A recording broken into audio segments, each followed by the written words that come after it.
Merry mortals. Welcome back, mere mortal lives, to another edition of Musings. We are live here. You've got one on this side. And you got Karen here on the other And side. we are in Brizzy, 20th of October, 9:12 a.m. A little bit late. If you're listening to us live, once again, we're here. You know, we're going to fill your ears with some good information today. We're going to talk about, well, I don't know exactly how this episode is going to unravel. I've got a couple of notes and thoughts around it, but it came off the back of the last week's conversation around the world, the ship. The world. There was some stuff around John DeMartini or That was his name. the positive mindset or quantum mindset, however way you want to term it. Interestingly enough, I was listening to Joe Rogan talking to Shane something, the guy who founded Vice and the Vice media platforms and all that sort of stuff. Mm-hmm. And they kind of talked for a couple of minutes about quantum thoughts and ideas and positive thinking and a few things. And that often happens, weirdly enough. When I think it's just more you just focus on it when something you're about to discuss or talk about, and then it sort of pops up as, oh yeah, whatever you're listening to it, you'll just focus in on a bit more. So I thought today, let's discuss about the thoughts of what positive thinking, the goods, the bads, what we think about it here at The Immortal. Do we use it? Is it all useful at all? Would we call it effective philosophy in some ways? Where's the bullshit? Where do we have to call out the bullshit? Yep. I've got a bit of a definition. Okay, good. I've noted down. I don't know if you have one or not. No, I didn't. So, and there's a slight caveat at the end, which I guess you'll see straight away. I guess where I'm coming from at it, and I think some people don't. So, positive thinking. A mindset that embraces possibility and growth, seeing challenges as opportunities for transformation. But then the last bit, without denying reality. That's my little addition, which I think sometimes people use positive thinking and kind of forget the reality aspect of it too, which I think is where I start to see some issues with it. Thoughts? What do you think about that? It's vague enough that you can get away with a lot. And that was kind of what I did some research for this, everyone. I dived into the depths so that you don't have to. Now, I didn't go too far deep. I listened to...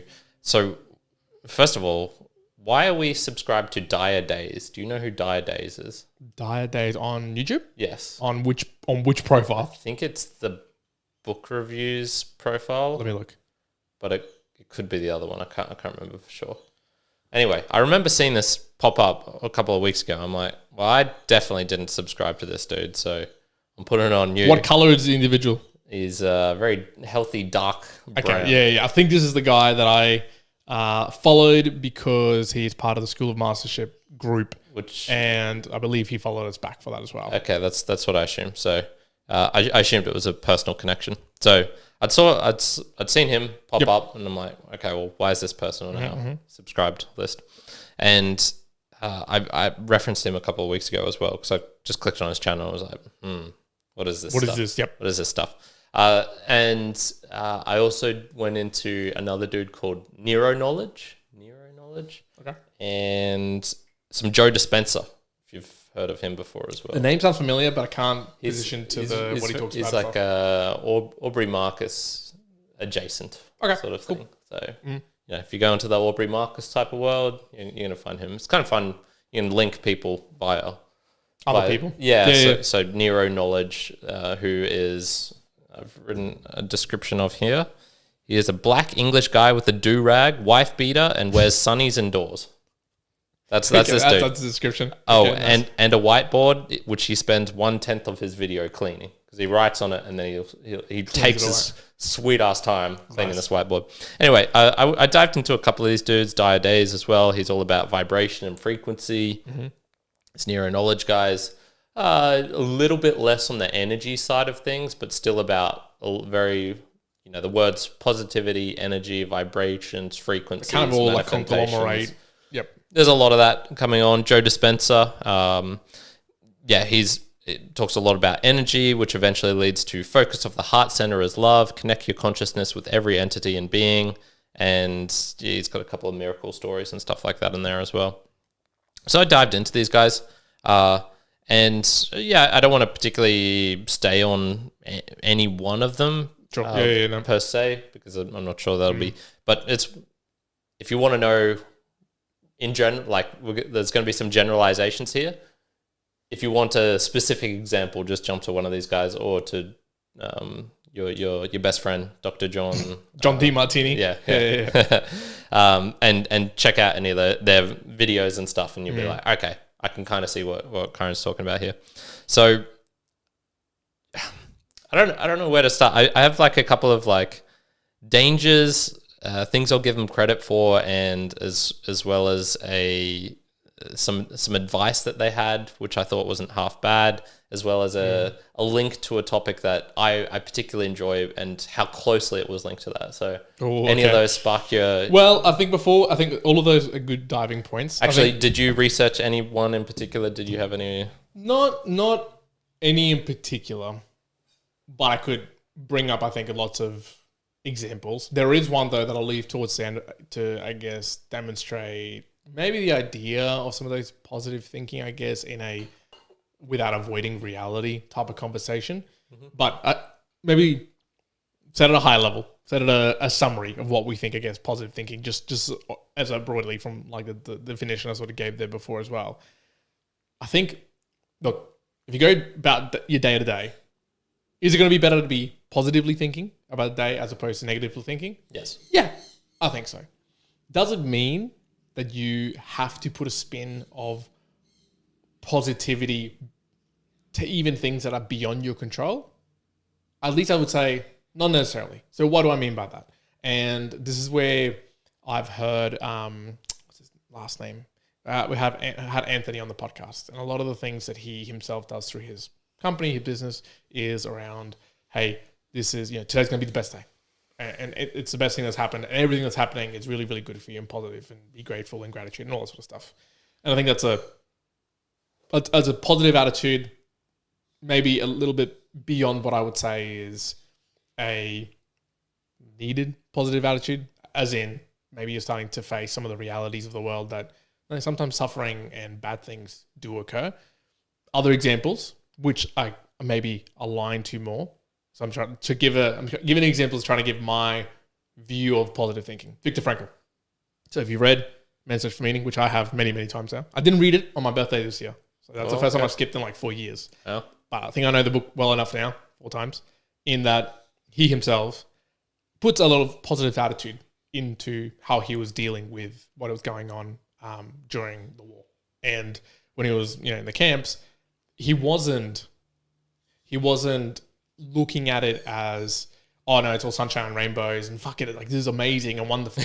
But it was more okay, well, this is what's happening and this is the reality, and I'm going to think about my wife, or I'm going to think of things positive, or approach it in the best intent.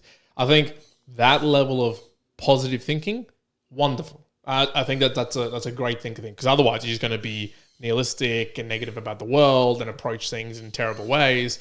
But I don't think you should approach a positive mindset where you then negate any possibility or expectations of bad things occurring.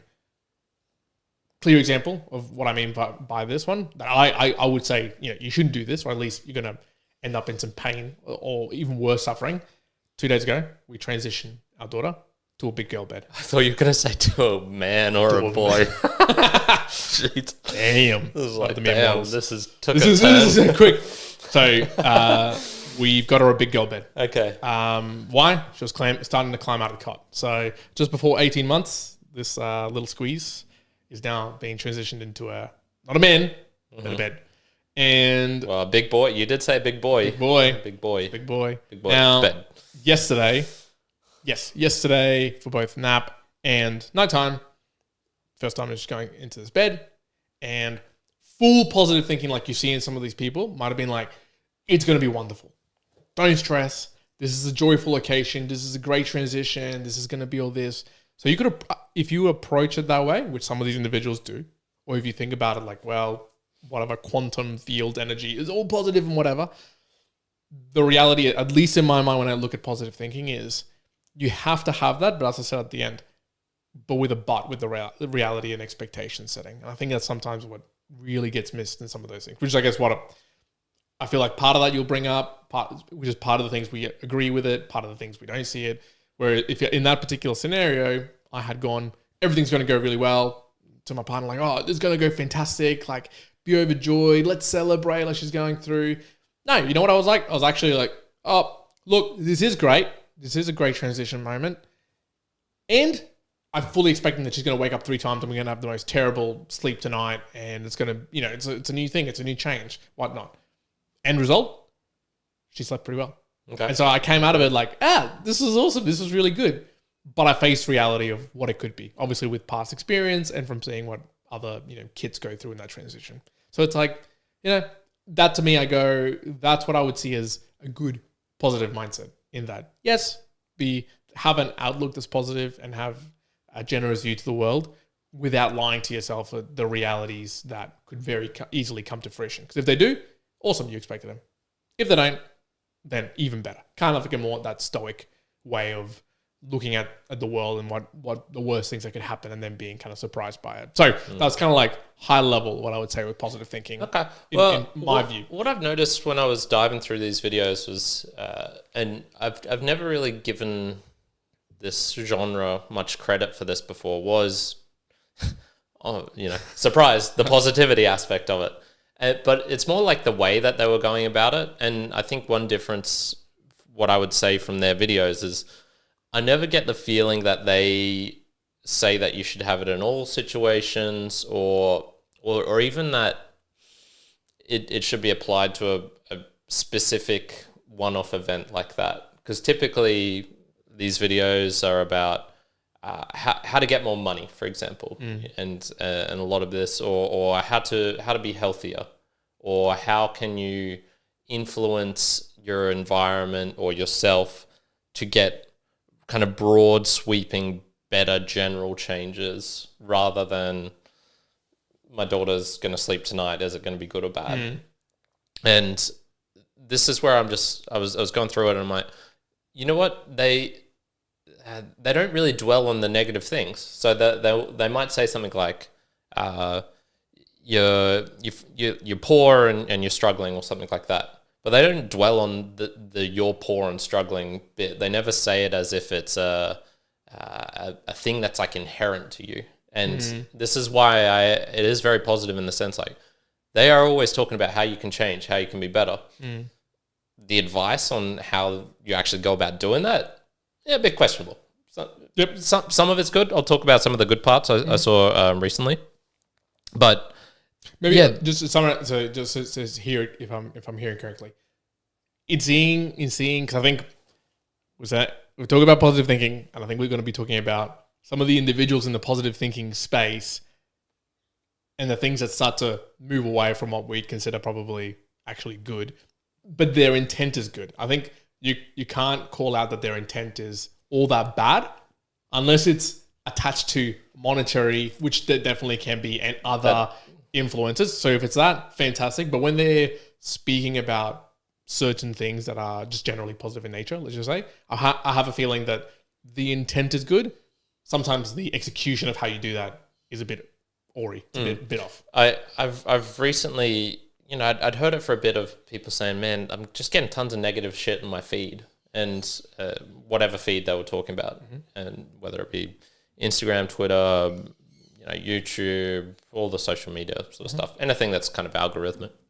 And I don't really watch or listen to news, so take this with a grain of salt. Maybe that's why I haven't really noticed it, because I don't really go to news sites. Fair. But I was just scrolling through some stuff or typing a couple like keywords into YouTube, just seeing what's going to pop up. And yeah, sure enough, when I went to Diary of a CEO, for example, and you see the thumbnail, it's always a couple of words and then one word's bolded in a different color, and that word is always like hate, they, power. It's kind of you look at it and it's like I need to click on this video because something bad's going to happen, and maybe I can find out how to not make that bad thing happen or something like that. For sure. Quickly, shout out to Steven from Dyer Days CEO. I've been stealing his thumbnails ideas exactly for all of my ones as well. But not bolding the bad stuff, but just bolding the interesting stuff. Okay, that's where I took that artistic flair from. So, Steven, solid from you. So I was just going through a lot of this. And I'm like, yeah, you know what? There is a lot of just straight up negative clickbaity stuff. Sure. There's it's what sells. Yeah, it's what get clicks. It's and things like that. And I felt that these guys didn't conform to that as much. They'd have some random stuff like Dyer Days. There was one where he's like, you need to lie to be a good person or something like that. Or to be interesting. Yeah. And then it is kind of clickbaity because then you get into it and he's like, yeah, you need to lie to yourself to do this. So in essence, trick yourself into making good things happen or whatever. Mm-hmm. So when I compare this to a lot of the other type of genres or niches, you'll find, I wrote some of these down, preppers, macro financial, doomers, political debates, a lot of religious stuff. Mm-hmm. I think Jordan Peterson or whatever. Man, there's a lot of just negativity in the way they start off, the thumbnails, the expressions, everything just screams at you like, bad. So, yeah. Apart from the, I think there is some grifting of seeing their congregation as dollar signs.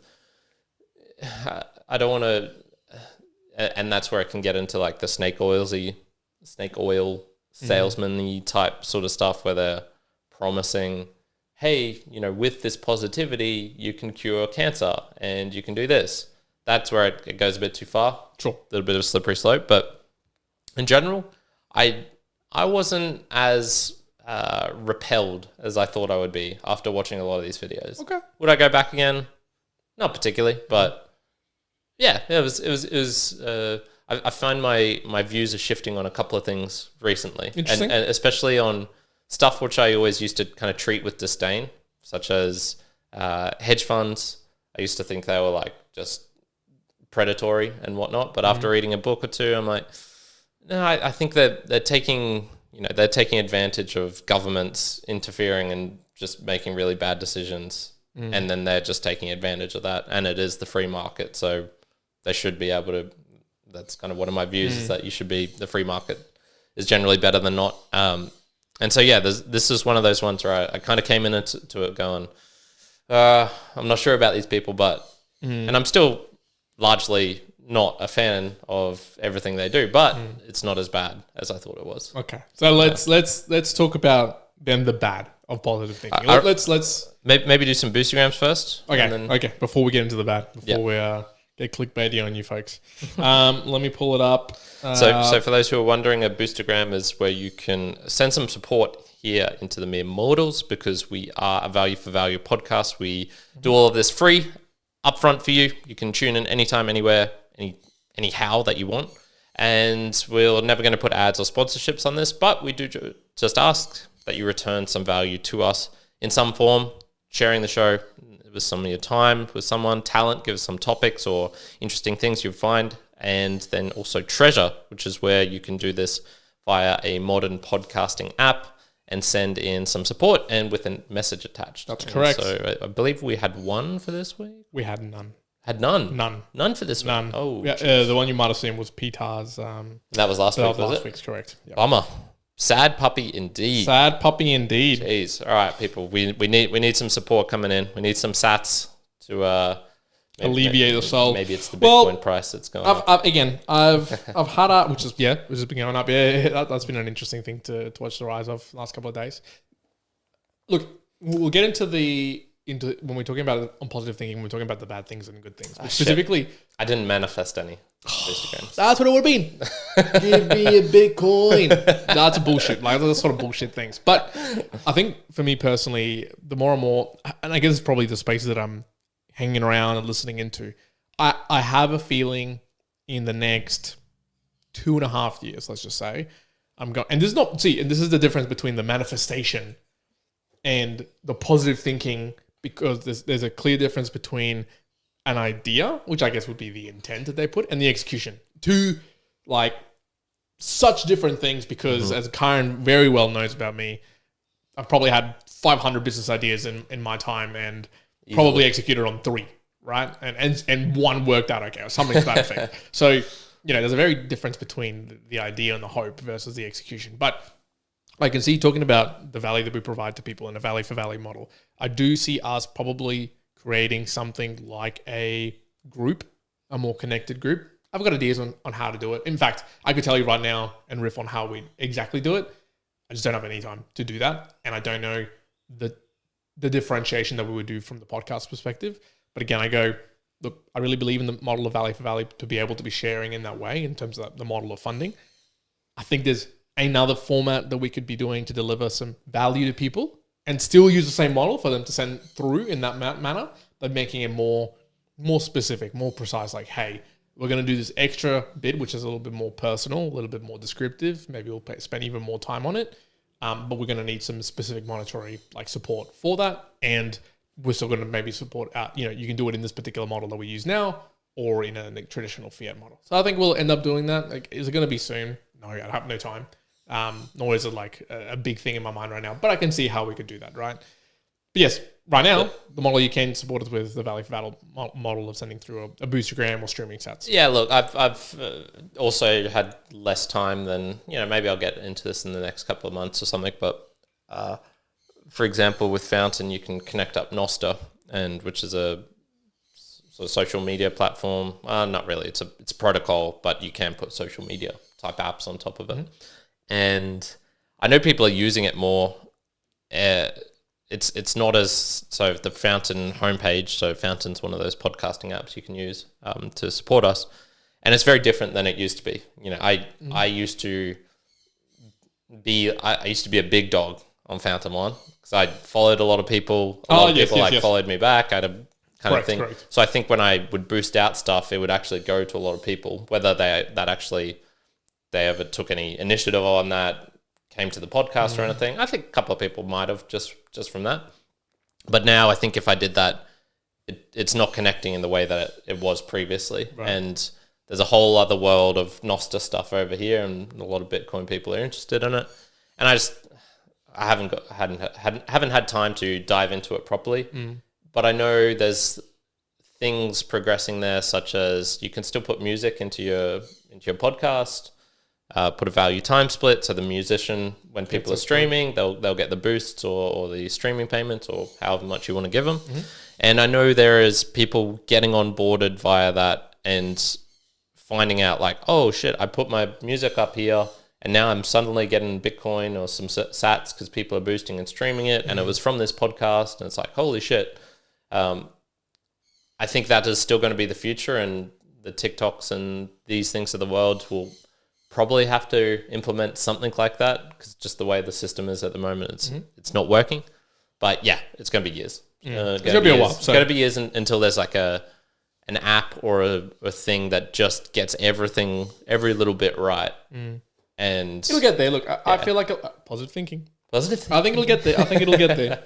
But I'm being realistic in that it'll be a while. So once again, there'll be something that we'll do. We've talked about it before on different types of content and maybe being more specific. Again, if you've got ideas, if you want to tell us what you want us to do as well, tell us. We'd be happy to take on those information. But again, core to the stuff that we do, no ads, we're not being paid by anyone to do a particular sponsor thing or whatever else. We don't, not that we would. I think Chris Williamson called this out that I think it was a year prior.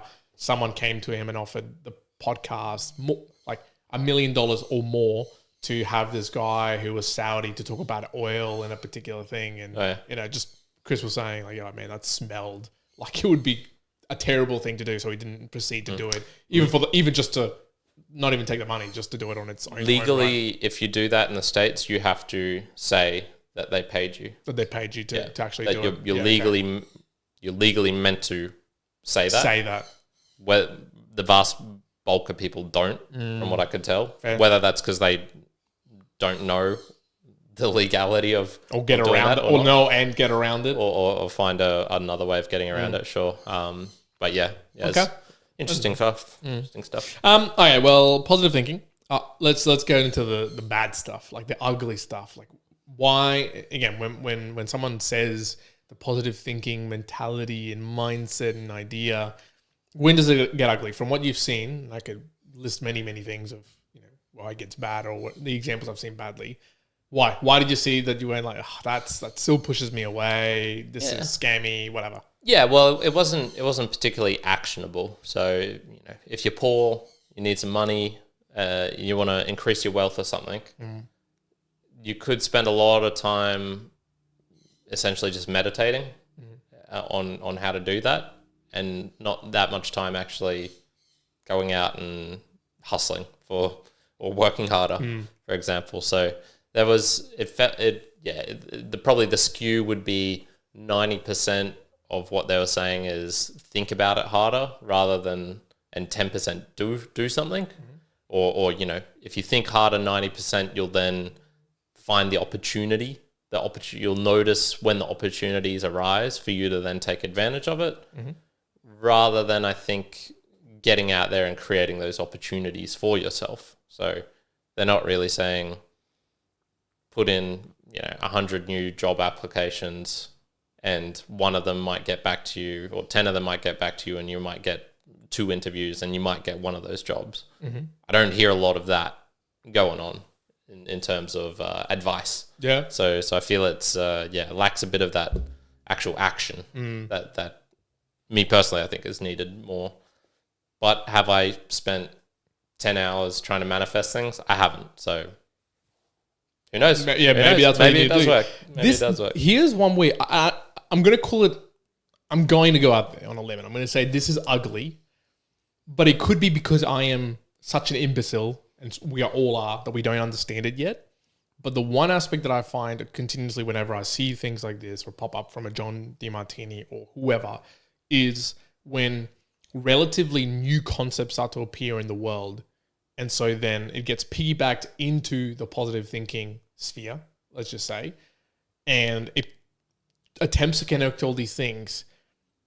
And I'm no genius, and sometimes I'll see something and go, no, but that doesn't actually make sense from what you're like. I've listened to things or be watching things, and I'll be like, this doesn't make sense. Like this actually doesn't make sense. The clearest ones that I can see, but again, I don't know if I'm dumb or it hasn't been proven or something.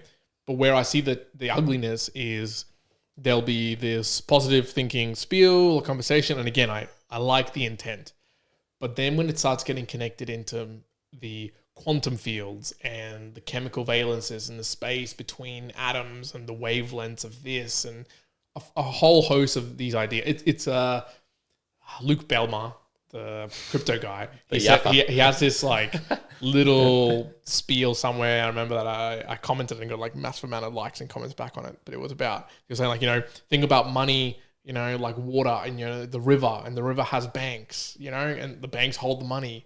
And he's talking like, and the flow of money. So you have to just go and fish, something like that. It's like, fuck are you talking about? Like, what are you actually, like you are correlating language and words, not in a meaningful way though. At the surface value, you're like, oh, he's making sense. But then you look at it and like, no, that's just language, right? Sure. It's kind of similar in positive thinking, because with the quantum side of things, again, I'm no expert in quantum, and I'll also happily be like, if in 10 years this is all proven correct, I'll be like, awesome. These guys obviously were on the mark. I was not. But often they'll go, yep, parts of this sound true. Okay, I'm going to try to describe it the best way. This is a John DeMartini and a few others do this in the positive thinking space or in the improvement space, where they'll go, okay, we'll look back 5 years into the past, find a traumatic experience, something that you see negative or positive, and you want to try and balance it out, try to neutralize it. Let's just say, neutralize the emotion of that. Why? Because the more you can do that, the more clear-minded you can be. Someone threw in, I don't know who exactly it was, but if someone was like, yeah, if you do that for everything in your past, then you'll be able to see into your future because everything's neutralized. And I was like, what? What are you saying? What does that mean? But again, then it starts going, well, yeah, because in the quantum space, you can have superposition and things can be in the future and things can be in the past and you can't focus. So if you neutralize everything, then technically you can see into the future as far as you can and see your world and you can create it and whatnot. And that starts kind of going like, wait a minute, like pause.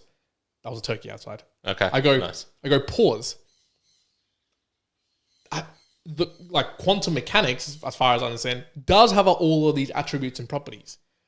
Why are you though adjoining that to all of a sudden that connecting to humans all of a sudden, right? Like why is that? Sometimes they go, if does a monkey neutralize all the past experience? Like they don't really consider negative and positive. So are they neutralized and they see the future, right? In the quantum mechanic realm, like I gotta go like, what is going on? Where's the conversation here? And again, this could be a thing of because when I met John Dimartini, there was a couple of things which all credit to him. He had been talking about like 40 years ago in his own way of like talking about it. And there's journal articles that he was mentioning had just started to come out that were proving the stuff that he'd been talking about 40 years ago. And for that, I go, okay, I get it. Because say in the fitness space, there's a lot of stuff that if you train for 20, 30 years, there's probably not journal articles about a particular thing, but maybe it'll come out eventually. But the practice is in front of the science that's behind it. I get that sort of stuff. But I get the real eek. I get the, there's some real bullshitty going on here when it's starting to, it might not just be quantum, it could be other things, but it's always being leveraged for the sale or it's being leveraged to capture the eyeballs. That's what makes me go a little bit of, okay, is this really about positive thinking or are you now just joining AI, quantum mechanics, wavelength equations to try to come up with something that seems real cool and exciting? You could go right now, and it's not just John, everyone does it. You could type in like quantum thinking or quantum empowering or something like that, and you'll find so many people, so many conferences, so many of those, right? It'll just be all over the place. Quantum isn't a necessarily, well, maybe it's a relatively new idea. It's been around in like the scientific spaces for a while, and like gravity, it's been around forever. So again, if this is such a thing that's always existed, why was it not discussed many years ago? I don't know. It just kind of, it feels to me like, okay, this is bandwagon jump on to try to sell a little bit more of the correct intent that's behind the scenes. There's a bit of that. You know what the whole space reminds me of? Actually reminds me of philosophy a lot. So if you read the first 10% of most philosophy books, there is actually some interesting things in there. They'll have some claims which I think are interesting, whether it's emotional, on personality, on the actual world, sense data, what can we perceive, what can we not perceive, all this sort of stuff.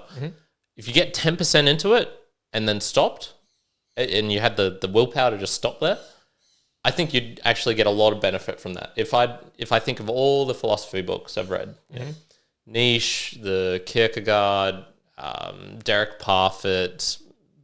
What's the Australian guy? What's that? What's the Australian guy? David Chalmers or Peter Singer, maybe you're thinking. Peter Singer's Peter Singer's a little bit different. His is much more readable. In reading it, just because you're saying these names, before I went to go see Dr. John Dimartini, I found on a blog somewhere someone commented he was the greatest philosopher alive. Yeah. I was like, I wouldn't have said a philosopher.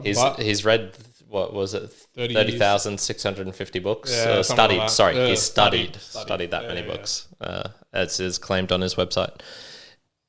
If you read a lot of these things, another good one is Descartes. The first 10% is great. You learn some interesting things, a different perspective of viewing the world, and it holds up into the current science and what we know about the world. So that's great. Descartes talking about, what do I actually see? The sense data could be demons, this could be an illusion, this could be a dream. The only thing I can be sure of is consciousness. And I believe that. I think that is flawless logic. Then you get into claims about God and all sorts of other things after that, or he did. A lot of these people do the same. Who was it? It wasn't Eckhart Tolle, it was Spinoza. Sorry, not Spinoza. I had his name written down just here before. Dispenza, Joe Dispenza. 99.99999% of everything that we see is empty space. And there's only a tiny little bit of actual matter that is atoms. True. What is like the rest of the space composed of, or what's mostly filling it, and what's actually more tangible? Energy. And he's like, okay, so if you focus your energy, you can change these things. And I'm like, I'm not sure, vibrating or manifesting your frequencies or some sort of shit like this. Karen's gonna grow hair. Is actually going to affect the energy down at the level of the atom. I'm not sure I'm not sure, but I'm pretty sure that's not how it works. No. Well, what's it saying? I've heard it from Chris Williamson. I don't know if he created it or someone else created it, but it was like when something's factually true but objectively false, or actionably false. So it's like that's a clear example of like, fuck are you saying? Where it's like, yes, it's mostly empty space, but it doesn't apply to you in any considerable way.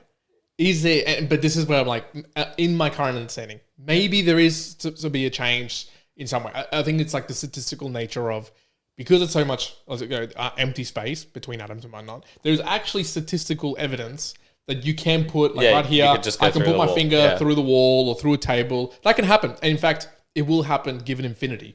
The other one as well is if you put an apple into a box and you left that box there for infinity, that apple would disintegrate and turn into every possible thing in the universe and then back into an apple. Left there for infinity. Yeah. That is factually true, objectively meaningless. Who cares? That's kind of like, okay, well, so that's the kind of equivalent when if someone's sort of saying, if you focus in your energy and whatnot, the problem is it's true. However, it takes infinity or close to infinity. The other thing with that, so slightly tangent, but why do people never talk about entropy when it comes to these sort of things, which is it's one of the fucking laws of thermodynamics, right? That things tend towards more disorder rather than order. So why are there claims that if you had infinity that this would happen? Because I would have thought entropy would just destroy that every time, like that argument. So anyway, slight tangent there. A lot of similarities between philosophy, and it's actually another thing that made me go kind of appreciative of this more. Is like, okay, well, look, I've still spent a whole bunch of time on useless books. We were talking about useless books before. Juan's got a couple of useless books. I've got a couple of useless books I'm going to do book research. I just have almost finished reading the Kama Sutra. It's a pretty useless book. And Karen's still unsuccessful in bed. Bruh, you're going to be so surprised at what is actually in the Kama Sutra because it was completely different than what I was expecting. Oh, no. And the think more along the lines of monks. Bad yoga. No, think more along the lines of monks getting erections bitten by caterpillars rather than actual sex positions. That's what you should be more thinking of. That's a throwback to like round episode 200 we were talking about. What was that book? I think that was the Tripitaka. Tripitaka? No, the Tripitaka, I think that was when I was trying to read that. Anyway, I've spent a lot of time on useless philosophy. A lot of people have spent a lot of time on what I would say is probably useless positivity and manifestation. Is it a bad thing? I don't know. Sure, I'd like to get a couple of those hours back, but it taught me more about the world and let me understand, okay, well, this is what philosophy is about. There's some good things I can take away from this and discard a lot of the useless stuff. And I think you could probably do the same with this. There's a lot of things which are pretty useless in there, but there's a couple of gems which you could take away and go, yeah, I could actually apply this to my real life and could be helpful. Especially just the straight up optimism that exudes out of all of these people. They're not negative people, which I quite enjoy. It's refreshing just hearing someone saying, you can do it. Everyone can do this. There's no like, if you're this type of person, this won't work for you or anything. It's like, no, this applies to everyone. We're all going to make it. Wag me. We're all going to make it.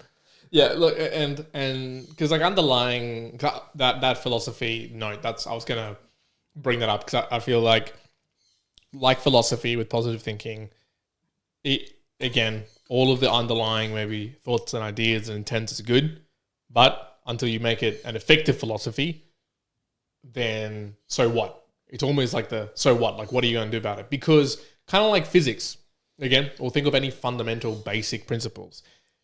Yes, gravity exists. Yes, there are atoms.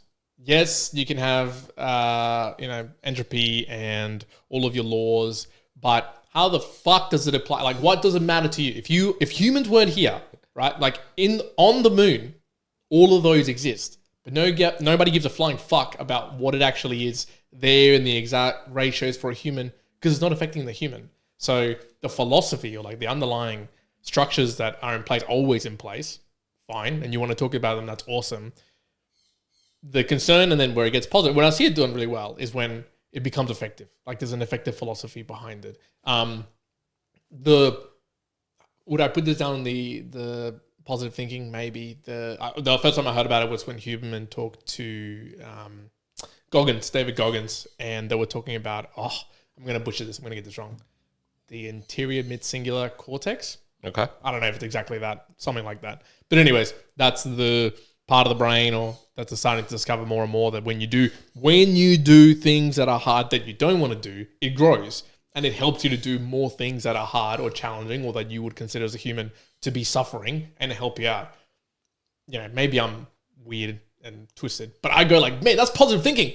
That to me, I go like that's an effective philosophy of positive thinking. In that, you know, positively go, shit, I don't want to go for a run. I hate running. And the positive thinking can kick in and go, but you know what? This is growing my anterior mid-singular cortex. Fantastic. Let's do it. That to me, I go, that's an effective application of positive thinking, because you could look at it in very different ways, but you now attach to reality and practical things that occur for a human. Awesome. Put it to use. And then I go, okay, now you're using it in the right manners, in the right ways.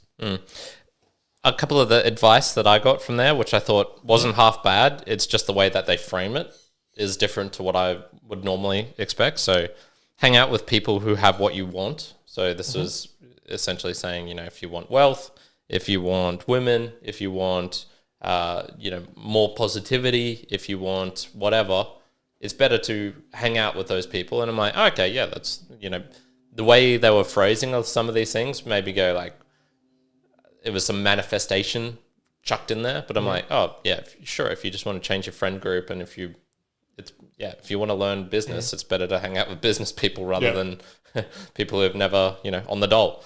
There was a Think and Grow Rich recommendation, which I think is like the quintessential self-help book.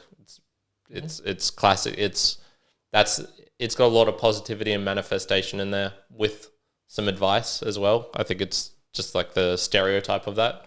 So if you're into self-help, you know, they're recommending some of the better books. Lie to yourself. So quash the critical right brain rationalizing, which can, you know, you can find a whole bunch of reasons why you shouldn't start a new business. But if you lie to yourself and say, it's going to be all right no matter what, you can make you take those first steps. And one which was shout out to Nero Knowledge here.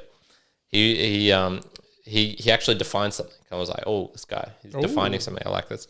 And it was something along the lines of manifestation is being no longer emotionally dependent on seeing your reality change.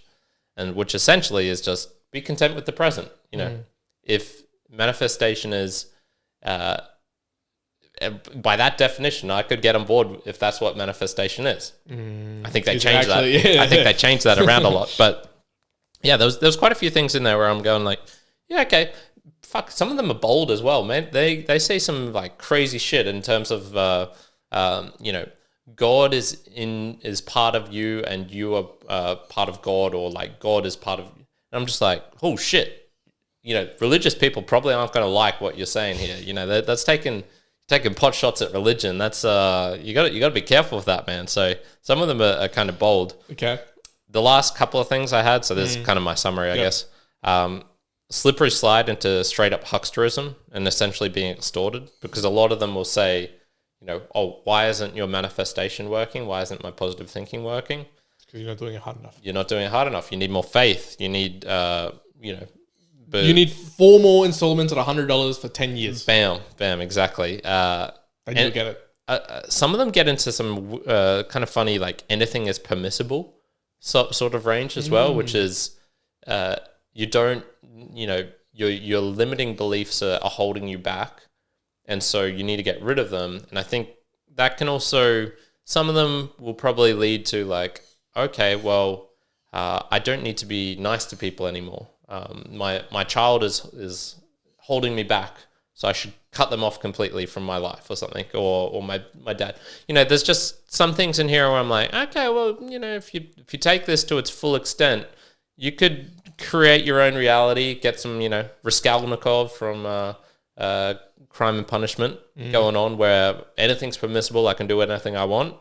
I think that could lead to some bad behavior, and you've certainly seen bad behavior in a lot of the gurus over the years. Don't need to dive into the sex scandals and all that sort of stuff.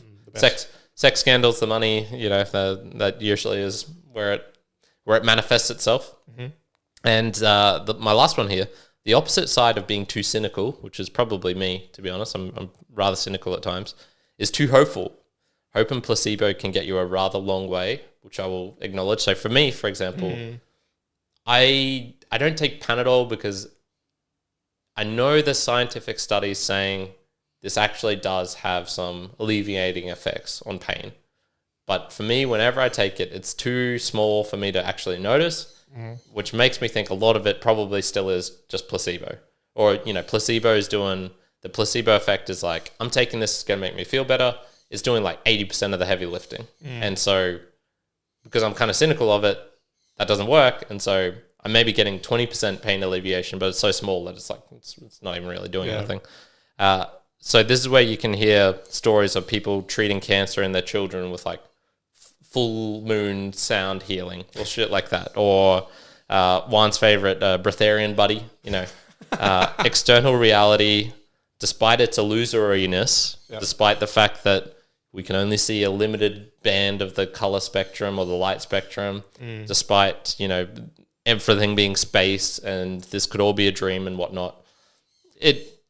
Even if all of that is illusionary, there's still some reality in there, and it will bitch slap you if you're fucking around with it and making claims which are a bit too far off the spectrum. Well, so if you're trying to manifest, you know, living as a breatharian and you wake up in the emergency ward, you're like, what's going on? It's like, well, God slapped you, buddy. Yeah. Like, fuck, he said, go eat some food. That was wild.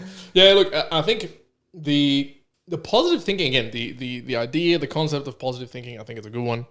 The thing to watch out for as well is for the individuals, is it just a surface presentation? Are they actors? Are they presenting something to you for you to be able to consume it and then go off in the merry way and do other things?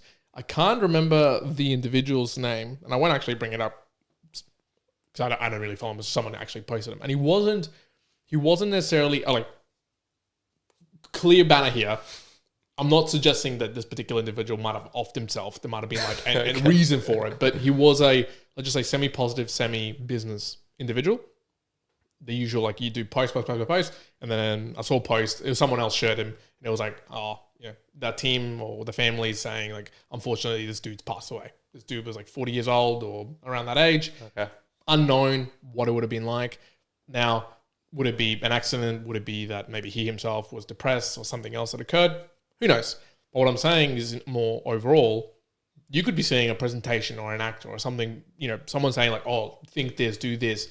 And it might all, like as we're saying, 98% it might be correct, but this 2% extra might be, you know, them lying out their ass or pushing for something to do a sale or pursuing some other nefarious pursuit. And maybe that's like eating them up inside, and you never know. You just never know what's actually going on. Because I think a lot of it is for the positive thinking. Take the goodness that comes from it and the optimistic view, and dose it with reality, with actual expectations. The example that I was going to give, and I guess this is my little summary of positive thinking, but with like undeniable truth thrown into it. I'm going to call out two people. Alex Hormozy. I don't know if you've ever really listened to much of Alex's stuff. Just on Chris Williamson's Modern Wisdom. So I've been consuming his stuff a lot with one of the new business stuff that we've been doing, just in terms of hiring and a few other things. And again, the dude talks a lot of positive stuff, a lot of good ideas, but man, is it laced with all the reality and all the actuals of how you do something, etc. Fantastic, and it's all actionable, it's all executable. So I go, that's how you want to kind of consume and understand positive thinking in a good way and how to use it. But the other individual that like exemplifies maybe the way I wouldn't even say that I act in this way, but I can see that this would be, if you had to put, you know, positive thinking and idealism and optimism in a great way. Have you heard of a guy called Trevor Noah? who did the Daily Show for a little while. I'm aware of him. Okay, I'm only like somewhat aware of him. He started his own podcast. The only real reason I know of him is because he started his own podcast a little while ago, and he had The Rock on for his first episode, and Spotify like put a lot of energy to try to like promote it, I guess. So he was on Steven's show with the Diary of a CEO, and I didn't actually know Trevor Noah's background or story, and he was talking a little bit about it and the way that he applied it. Again, he grew up in South Africa, and it was the general sad story that you might expect of someone who grew up in apartheid and racism and coming to America and some difficulties. But the dude was just optimistic, like positive the whole way. Stephen, the interviewer, tried to ask questions and like, what was so bad about it and all this. And Trevor Noah was just like, man, like, wasn't that bad? Like, not that it wasn't bad, but he was like, everyone had it worse. Like, he was like, yeah, I had this problem, but then... How old is he? Trevor Noah? Yeah, he's not that old. He's like our age, isn't he? He, I believe, I might have this incorrect, but I believe he was born 6 years before apartheid finished. Okay, because I was going to say, I thought it had finished. Yeah, so 6 years before, so he was born and then 6 years later apartheid finished. Correct. So it was like he's still like relatively young. Yeah. So yeah, and just the way that he talked was like, yeah, all this crap shit happened to him and whatever. Like the Daily Show when he first began, it was terrible and it wasn't working. And he did talk about like, yeah, he was like depressed and there was issues, but the way he talked, at least presented himself, was, man, it was just he's looking at it with a positive outlook or a positive mindset with a lot of, yes, but this is reality as well. Like, yep, sure, this happened. I couldn't see my dad and I had to live, with my mum pretending to be a nanny to be able to walk around in South Africa. But at least I weren't dead. At least I had them. Like that sort of mentality. And it was like, listening to him, I went, that's what I would go as like, wow, that's good positive mindset. He's executing on things. It would be, obviously he's not going to be doing this because he's got other things that he does. But like the Joe Dispenzas and a few others, I think if there was more individuals like him who did sales or whatever, but just told it in that manner, I'd be like 100% on board. I'd be like, fantastic. That's absolutely it. I think what drowns me out is when it starts becoming a little bit of too far into the woo-woo without any practical or without any caveats. Like there's no caveats. There is just 100% assurity. Like they're just, people sell these things like, oh, yeah, but if you just, as you say, manifest and just sleep for 10 hours and while you're sleeping for 10 hours, just dream about a Ferrari, the Ferrari will pop up. No. Other things have to happen, but you're not actually connecting them for whatever reason. You're just saying that this is what's going to happen. Yeah, so that's where the problems. There's usually a miracle story or two thrown in. I was never able to walk, or like doctor said I'd never walk again, but Joe Dispenza, I think he was also talking about how he was trying to use hypnotism and other stuff to learn while he was sleeping and things like this. And it's like, yeah, okay. If there's proof out there, if there's facts around this, if you want to tell us how wrong we were in a few of these things, send them. Maybe we're not informed enough. Maybe I haven't seen the research. Maybe I haven't seen the specifics. Willing to hear about it. But I think just largely positive thinking, it's a good thing, but it should be more accurately sold, I guess it would be, to be picked up. That's kind of like my end bit on this one. Sounds good. We'll leave it there. Mere Mortal Lights, once again, we are a value for value show, so I'm positively manifesting that once again you're going to start sending through some boostergrams through to us. meremortalspodcast.com/support is where I've got a list of some of the apps with some links that you can go to and also an explanation of why we do it this way. Correct. Coming up next week, we're going to be in Canberra, so Juan's got an interview that he's going to place on this day. Yep, so that's already been prepared. It's an interview with Taj Kumal. Yep, not related. Well, he's actually Kumar. Sorry, correct. Very, very distantly related to our friend. Yes, very distant. I actually asked him about it, and he was like, kind of like related, like you would know somebody else in the vicinity. Yeah. So kind of. But yeah. So that's going to be next week because we're going to be away. It won't be a live show, obviously. It'll be a pre-recorded one. Yep. And after that, it'll be back to business after that. Correct. We're going to leave it there, Mere Mortal Light, unless there was any questions on the tube, but I don't think there was any. I see Patricia said waved hi, and then I think it just says you from Lucas, I'm guessing. Okay, I can't see it from here. Yeah, I can't read it. But for those who joined in live, thank you very much. For those who are tuning in afterwards, thank you for listening in. Share it with everybody. And again, notes, comments, and them all the good ways. There's emails, there's YouTube, there's plenty of places you can do it. For now, the Immortalites, be well. One out. Karen out. Bye. Yeah. Good.